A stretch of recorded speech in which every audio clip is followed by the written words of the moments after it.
O que é um nazireu, ou um nazir em hebraico? Que leis estão associadas a esse tipo de pessoa? Tá? Por quanto tempo é o voto do nazirado? Então vamos lá. Nazir é uma pessoa que a Torá diz que ele faz um voto, tá? Ele faz esse voto de ser nazireu e ele vai ficar proibido de fazer três coisas: de tomar vinho e, na verdade, qualquer fruto da videira, ou seja, mesmo de comer uvas, ele vai estar proibido. Tudo que sai da videira, ele está proibido de consumir. Essa é a proibição número 1. A segunda coisa, ele vai estar proibido durante todo o voto de nazirado dele de cortar o cabelo ou a barba, né? As duas coisas. Ele não pode cortar o cabelo, barba, ele não mexe em cabelo, nem de uma forma que não é proposital, não só não ir no barbeiro, ou seja, se ele pega com a mão e ele quer tirar um fio de cabelo que está aqui e está ali, ele está proibido de fazer isso. Finalmente, ele está proibido de se impurificar com qualquer tipo de morto. E aqui é um nível até mais grave do que o sumo sacerdote. Nós sabemos que um Cohen, um sacerdote, ele não pode se impurificar com mortos.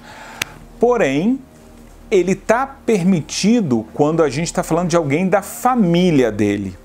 Já o nazir, ele está proibido completamente de se impurificar com um morto. A única exceção que existe, tá? Que é uma forma de quebrar, ele teria que recomeçar o nazirado dele se isso acontece, mas ele está obrigado a fazer, é quando uma pessoa encontra uma pessoa morta, não tem ninguém para cuidar dela, então ele é a única pessoa que pode chegar a enterrar esse morto, e essa é uma mitzvah muito grande, a gente não pode deixar um morto ao relento sem estar cuidado, então nesse caso o nazir cuidaria do morto. Então a gente está vendo uma gravidade muito grande no tema do nazir. A grande pergunta que a gente vai fazer agora é a seguinte: por que a pessoa vai fazer um voto de nazirado e se está certo ela fazer isso hoje em dia, tá?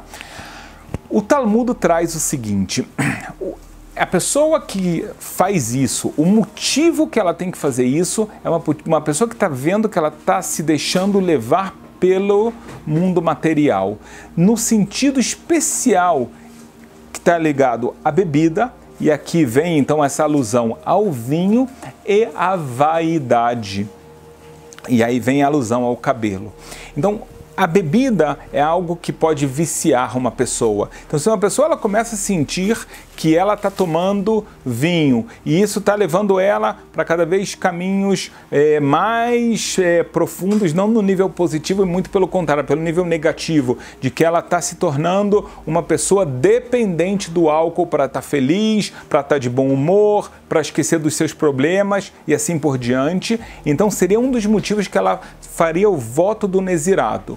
O outro caso que a gente falou, diz o Talmud muito interessante, uma pessoa, um jovem, certa vez, e a gente está falando da época, ainda da época da Mishnah, então você vai entender melhor a história, apesar de que existiam espelhos, não era algo que existia tanto, especialmente homens não se olhavam tanto nos espelhos. Então o que aconteceu? O Talmud conta de um jovem que ele vê o seu reflexo muito claramente na água, e ele fala: eu tenho algo muito mal dentro de mim, eu tenho um instinto muito mal, que agora eu estou percebendo como eu sou bonito, e por isso me traz um desafio muito grande com relação a mulheres.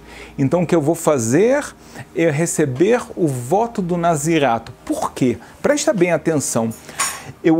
Enquanto a pessoa é nazir, o cabelo dela cresce, e muitas vezes ele vai crescer de uma forma completamente então desordenada, o que já pode causar alguma influência na sua aparência. Por outro lado, quando acaba o tempo que essa pessoa é nazir, o que acontece com ela?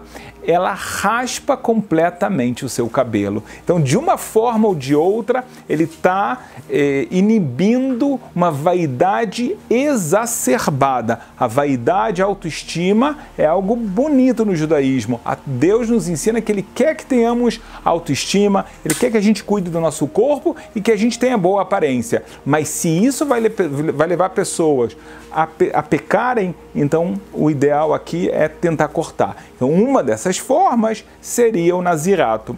E a terceira coisa que a gente falou tem a ver com a impureza de um morto. O nazir, ele está buscando não ter contato com nada que é impureza. Mais uma vez, isso lembra para a gente o tema dos sacerdotes, os Koanim, que eles estavam proibidos de tocar em qualquer tipo de impureza. Os sacerdotes tinham mais impurezas que eles se guardavam, o nazir somente em relação ao morto. É importante saber que em outras religiões se imitou essa ideia de nazir, né, o voto de nazirado, e uma das coisas que um nazir em outras religiões às vezes não pode, por exemplo, ter relações sexuais e coisas assim. Não está escrito isso na Torá. Se você olhar, todas as vezes que a Torá fala sobre nazir, só existem 3 proibições. Então daqui a gente aprende que um homem casado não tem nenhum problema dele ser nazir.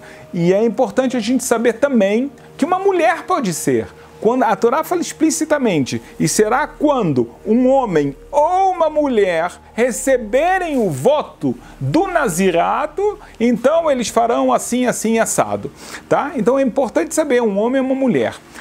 Hoje em dia, a gente praticamente não vê nazir. Por quê? Existe algo no nazir que, por um lado, não é positivo. Deus, ele colocou prazeres no mundo para a gente usar bem, usar com medida. Por isso, há uma opinião talmúdica que diz que o nazir ele está fazendo um pecado. Ele está se privando agora de tomar vinho. Ele está se privando de uma vaidade que normalmente é visto como algo positivo. Ou mesmo ele está se privando de fazer a bondade com outras pessoas, ao participar de enterros, de poder, na hora tão dramática da morte de uma pessoa, poder estar junto dela, estar junto da família dela. Então o normal não é estar nessa situação. Por isso, no final, é que ele traz essa oferenda de pecado, Korban Hatat. Então, por que permitir? Porque existem casos que a pessoa está saindo demais da linha e isso que vai devolver ela. Mas a situação normal não é essa. Agora veja bem, na época do Beit HaMikdash, quando terminava o voto de nazirato, então a pessoa trazia oferendas e assim terminava e ela podia voltar a cortar o cabelo e a beber vinho, assim purificar, a partir do momento que ela trouxe. Hoje em dia, se uma pessoa recebesse o voto de nazirato, até ter o Beit HaMikdash, até ter o grande templo, ela não podia deixar de ser nazir. Então é algo completamente não recomendável. Não só porque ela vai ter que ser nazir até chegar ao Beit HaMikdash, como será que ela vai conseguir se cuidar de tudo por tanto tempo? Então, por isso que na história judaica, somente pouquíssimas exceções de Nazirim nós vemos. Na época normal, agora, não tem nenhum grande rabino conhecido como Nazir. Na geração passada tivemos rabino David HaKohen, um dos maiores sábios, considerado um grande justo, que foi aluno do grande primeiro rabino-chefe de Israel, o Rav Kook. O próprio Rav Kook falou que ele tinha um nível espiritual demasiado elevado e ele recebeu esse caminho. Na Bíblia a gente vê algumas pessoas que foram Nazir. Por exemplo, Shimshon Sansão, ele foi Nazir. É uma história famosa, que a mãe dele já recebeu, né? Ela recebeu um anjo que falou, olha, você desde a barriga não tome vinho, não se impurifique com mortos, porque o seu filho será um Nazir. E aí ela entende as regras certinhas. Então Sansão, ele foi Nazir desde o dia que ele nasceu até o dia da sua morte. Mas vou te contar mais um caso. Você sabia que o profeta Shmuel também era Nazir? Interessante, isso aqui menos pessoas sabem. Agora, há que saber algo. A gente contou o caso de Sansão, que ele foi nazir durante a vida toda dele. Quando uma pessoa na Torá recebe o voto de nazirato, é um voto de 30 dias. Durante 30 dias ele vai ser. Ele pode falar, ele quer ser mais de 30 dias, ele quer fazer 2 meses, ele quer fazer 40 dias, ele pode fazer. Menos de 30 dias, não existe. Ou 30 dias, ou mais, ou não é. E existe também a possibilidade da pessoa receber para sempre. E aí tem leis especiais, mas aqui à luz disso, a gente vai conseguir entender melhor, então, tanto o que está escrito na Torá sobre o Nazir, que é algo muitas vezes comentado, muitas vezes mal entendido por outras visões, culturas que pegaram emprestado o conceito e fizeram outras coisas, como também em passagens bíblicas agora. A gente consegue entender muito melhor esse conceito bíblico.